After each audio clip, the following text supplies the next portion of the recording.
Hello বন্ধুগণ, তোমরা কেমন আছো? আশা করি ভালো আছো, আমিও ভালো আছি। তো আজকে রান্না করতেছি খুদের ভাত আর মিষ্টি কুমড়োর ফুলের বাটা বা ভর্তা। তো এখানে আমি আগে শুকনো মরিচ ভেজে নিলাম, তারপর পেঁয়াজ ভেজে নেব, আর মিষ্টি কুমড়োর ফুল, পেঁয়াজ আর শুকনো মরিচ, কাঁচামরিচ দেব, আর কয়টা ধনিয়া পাতা দেব। এই ভর্তাটা কিন্তু এভাবে বানিয়ে খেলে খুবই মজা লাগে। তো এইভাবে বানিয়ে খেয়ে দেখো, ভালো লাগবে। আর খুদের ভাতের সাথে তো কথাই নেই। তো এখন পেঁয়াজগুলো আমি ভেজে নেব, আর এখানে আছে মিষ্টি কুমড়োর ফুল আর এই ধনিয়া পাতা দিয়েছি, সস পাতা। তো এগুলো আর কি অল্প হয়ে যায়, দেখা যায় এতগুলা, কিন্তু চুলায় পড়লে তখন একদম অল্প হয়ে যায়। তো কীভাবে রান্না করলাম তোমাদের সাথে শেয়ার করতেছি, সাথে থাকো, দেখতে থাকো আমি কীভাবে রান্না করি। আর এইভাবে রান্না করে খেয়ে দেখো, ভালো লাগবে।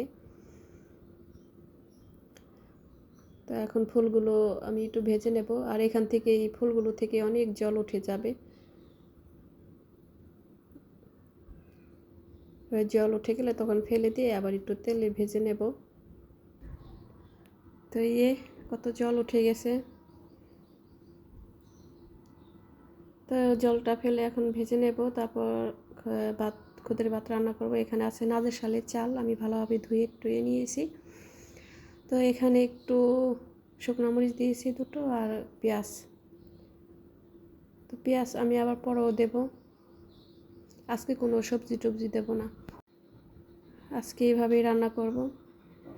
তো এক এক সময় এক একভাবেই রান্না করি। তো এখন চালগুলো দিয়ে দিলাম। পেঁয়াজটা বেশি ভাজতে হবে না, এমনি একটু হালকা ভাজা হলেই হবে। আর এইভাবে তো আরেকভাবেও খাওয়া যায়, একবারে জল দিয়ে বসিয়ে। তো ছোটোবেলায় দেখতাম আমার মা রান্না করতো, তো একবারে বসিয়েই রান্না করতো, তারা এইভাবে কষিয়েই রান্না করতো না, এইভাবে তেল খেত না তারা। তো একদম জল দিয়ে, চাল দিয়ে বসিয়ে দিয়ে তারপর পেঁয়াজ মরিচ সব কিছু দিয়ে দিত, খেতে কিন্তু খুবই ভালো লাগতো। আর আমরা তো এখন আবার আলাদা করে তেল দিয়ে কষিয়ে রান্না করি। তো এই যে জল দিয়ে দিয়েছি, এখন কাঁচামরিচ আর লবণ দিয়ে দিব। যেহেতু চালগুলো একদম ছোট ছোট হয়ে যাবে তাড়াতাড়ি, তো জলটা একদম পরিমাণ মতন দিতে হবে।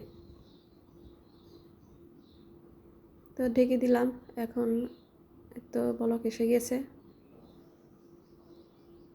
জলটা যখন শুকিয়ে যাবে তখন একটু ঢাকা দিয়ে জালটা কমিয়ে রান্না করতে হবে। আর এদিকে আমি বাটা বেটে নিচ্ছি পাটায়। তো রান্নাটা প্রায় শেষ হয়ে গেছে, এখন একটু ঢেকে দিয়ে জালটা নিভিয়ে দেব। তো আর খুদের ভাত তো গরম গরমই খেতে ভালো লাগবে, ঠান্ডা হয়ে গেলে কিন্তু খেতে ভালো লাগে না। একদম সুন্দর চুলা থেকে নামিয়ে গরম গরম তো খেতে কিন্তু খুবই ভালো লেগেছে। তো তোমাদের যদি ভালো লাগে তাহলে অবশ্যই একটা লাইক কমেন্টস দিয়ে পাশে থাকবে।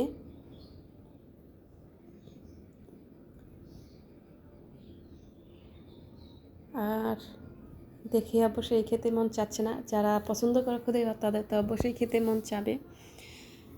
তো তোমরা ভালো থেকো, সুস্থ থেকো, এবং আমার জন্য দোয়া করো, আমি যেন তোমাদের সাথে আরও ভালো ভালো সুন্দর সুন্দর ভিডিও শেয়ার করতে পারি।